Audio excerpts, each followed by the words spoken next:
Arbre phylogénétique, interprétation, groupe frère et clade. Ok, dans la vidéo précédente, on a découvert le principe des arbres phylogénétiques. Maintenant, on va les explorer un peu plus en profondeur pour découvrir des nouvelles choses.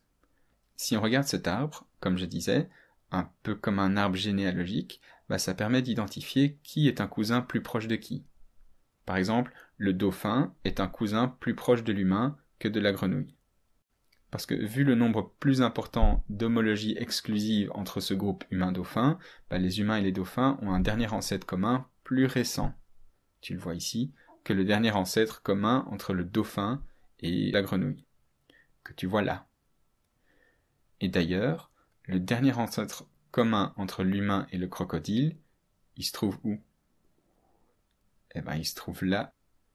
Le dernier ancêtre commun dauphin-crocodile, lui, c'est aussi le dernier ancêtre commun humain-crocodile. Tu vois le genre? Ce sont des cousins tout aussi éloignés. Allez, une dernière couche pour illustrer ça. De qui est-ce que la grenouille est plus proche? De l'humain ou de la sardine?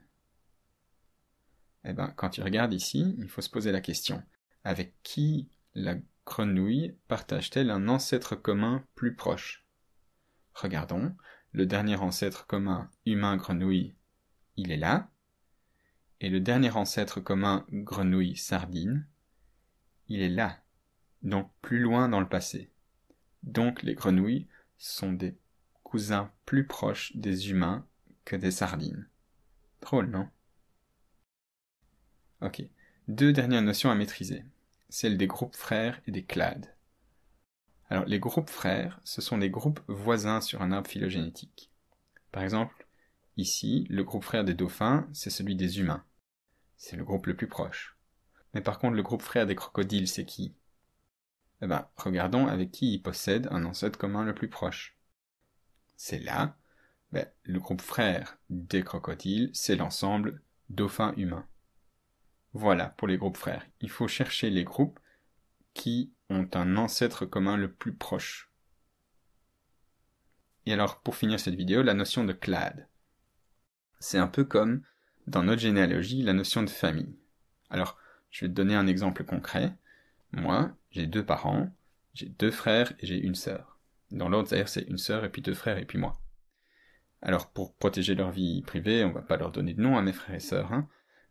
Et toute mon enfance, même si mes frères et sœurs ont passé des années à essayer de me convaincre que j'étais pas vraiment leur frère et qu'on m'avait récupéré dans un magasin en 2e main, mes parents m'ont assuré que la famille Dumas, c'était l'ensemble. Mes parents, plus tous les enfants. Alors que mes frères et sœurs tentaient de me faire croire que la famille, c'était ce groupe de 5 personnes ici, mes parents m'ont assuré, une famille, ça regroupe les ancêtres et tous les descendants. Ça n'a pas de sens si on les regroupe pas tous. Pour classer les organismes, c'est pareil.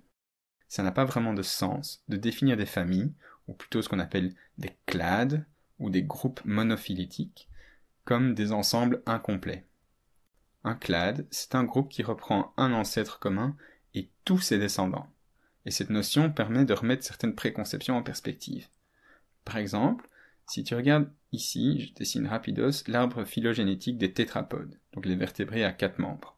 On y voit les amphibiens, les mammifères, les tortues, les lézards et serpents, les crocodiles et les oiseaux. Alors, je ne vais pas rentrer dans toutes les innovations évolutives, mais regardons un peu les groupes actuels. Ici, tu vois ces 3 groupes-là. Les crocodiles, les lézards, les serpents et les tortues. Alors, en général, on groupe tous ces êtres vivants sous le nom de la famille des reptiles. Mais quand on regarde un peu leur position par rapport aux autres groupes dans cet arbre phylogénétique, où est l'ancêtre commun de tous les reptiles? Il est ici. Et est-ce qu'on peut dire que les reptiles forment une famille, c'est-à-dire un groupe reprenant un ancêtre commun et tous ses descendants? Non, parce que l'ancêtre commun de tous les reptiles, ici, il est aussi l'ancêtre de tous les oiseaux.